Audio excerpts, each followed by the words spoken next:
Welcome to Roll for Insight, the D&D podcast where we dive into the game, the lore, and the internet's favorite arguments.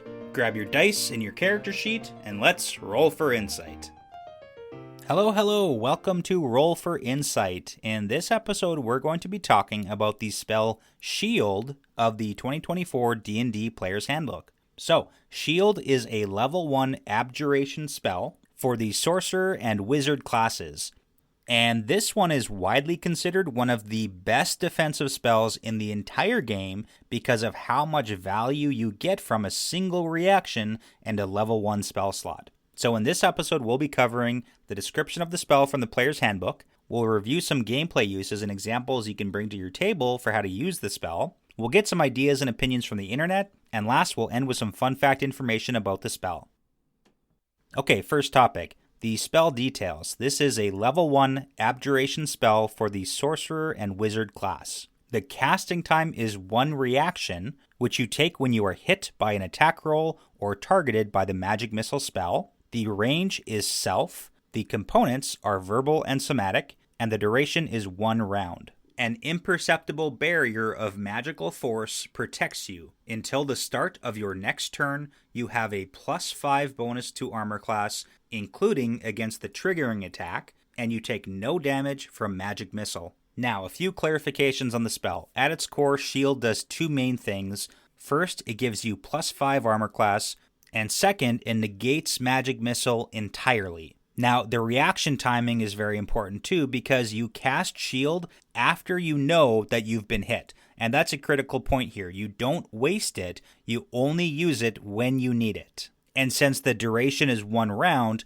it lasts until the start of your next turn. And that means it protects you from the triggering attack, the one that made you use the shield, and also any additional attacks that round. The magic missile interaction just means that shield completely negates all the damage from the magic missile itself. There's no roll, there's no save, it just doesn't hit you.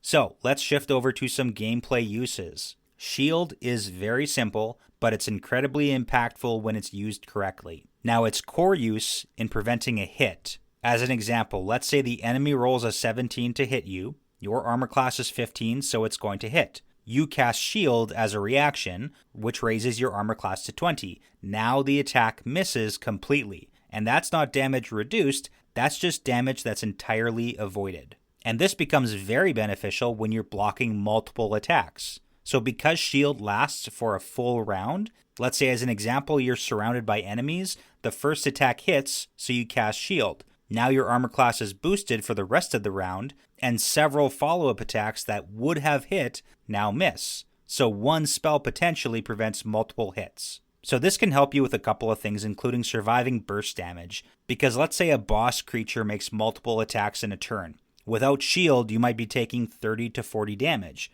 but with Shield, 1 or 2 of those attacks miss entirely, and that can be the difference between staying up and going down. Now, the other side of this is the interaction with Magic Missile. So let's say an enemy caster uses Magic Missile against you. Normally, with Magic Missile, that's guaranteed damage because you don't roll to hit. It just automatically succeeds. However, you cast Shield, which means all the darts are negated, so you take 0 damage. And the big part of that is this protects concentration. Magic Missile is a big spell for making casters roll concentration checks because each missile forces a concentration roll. So let's say you're concentrating on an important spell, you get hit, which means you risk losing concentration. Instead, you use Shield, the attack misses, there's no damage, means there's no concentration check, and you have just preserved your entire spell. So this is why you have casters using Shield to do things like stay alive and maintain their spells, and then there are a lot of hybrid or melee builds that use Shield to boost survivability and just stay in the fight longer.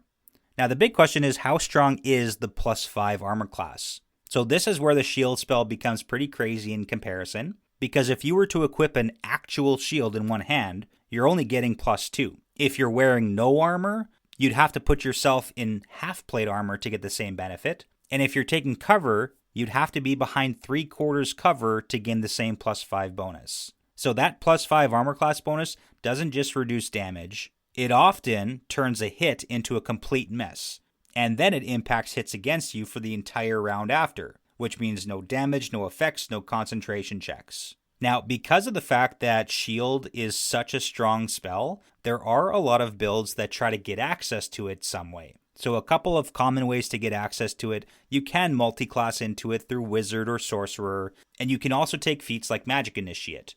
But another common way is not just the multi-classing, but attuning to items like the Ring of Spell Storing, and then loading that up with the shield spells from the party wizard, giving it to your frontline character, is a great way to have that resource available without dipping into different classes. And people do this because even non-casters benefit massively from that +5. A frontline character with a shield becomes significantly harder to hit because now you're usually boosting your armor class somewhere into the mid-20s, and any caster is going to become harder to kill with this kind of boost. So now let's talk benefits and limitations here. Having shield as a reaction is very powerful because there's no action economy taking away from your turn with actions and bonus actions. It's got a huge defensive boost of the +5 armor class, which typically prevents damage entirely, and it lasts for the entire round, not just the one attack. It's one of the most efficient spells in the game for defense. But if you're looking at limitations, it does cost a spell slot, which are a lot more valuable at lower levels, and it does require that reaction to use. Some people see the one round as a negative because there are some longer lasting armor spells like Mage Armor that last for an extended period of time, albeit with a smaller bonus. And keep in mind, Shield does not help against things like saving throw effects or area damage. So if you're using this all the time, then you can burn through your spell slots pretty quickly if it's overused.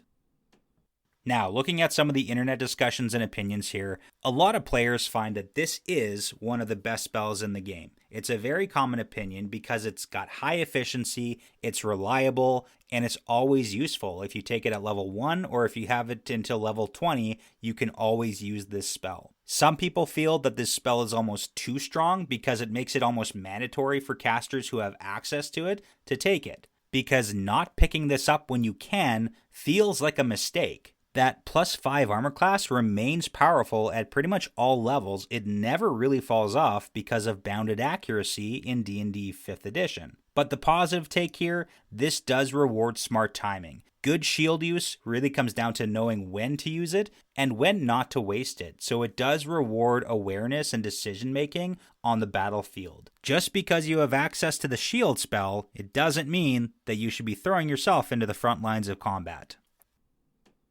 Alright, now let's wrap things up with the fun fact information on the shield spell. Now, there is no material component for this spell, but conceptually, it does represent the barrier of force of magical energy, and that does align really well with a lot of classic fantasy shields and magical wards and force fields. But one of the more interesting parts of shield is the interaction it has with magic missile. So typically in D&D, Magic Missile has been one of the most reliable spells, especially at low levels, because it automatically hits with no attack roll, and that makes it extremely powerful for its level 2. Now, to balance out that reliability, Shield was designed as a direct counter to the Magic Missile. So if Magic Missile is guaranteed damage, Shield is the guaranteed protection. And that's an early example of some of the design philosophy in D&D, where spell versus spell exists, where one spell creates one effect and another cancels it out completely. There's actually quite a few examples of that design in the spells, and I'll give you a few here. So darkness versus light. You've got darkness that creates the heavily obscured areas, but then you have the counter, the light-based spells, that can override or dispel the magical darkness depending on the level and the rules, but it's a direct light versus dark interaction. Then you've got things like invisibility versus see invisibility or true seeing. The invisibility removes you from sight, see invisibility and true seeing bring you back into sight. Then you've got the more generic examples like counterspell, and counterspell counters spells. You've got the dispel magic versus ongoing effects, and that removes the active magical effects from an area. But all these interactions show a pretty consistent pattern within D&D that yes, there are a lot of powerful effects, but then there's also the specific tools to counter them. And Shield is a really clean example of this concept. Well, that's it for this session of Roll for Insight. Thanks for listening, and thank you to all our supporters on patreon.com/rollforinsightpodcast.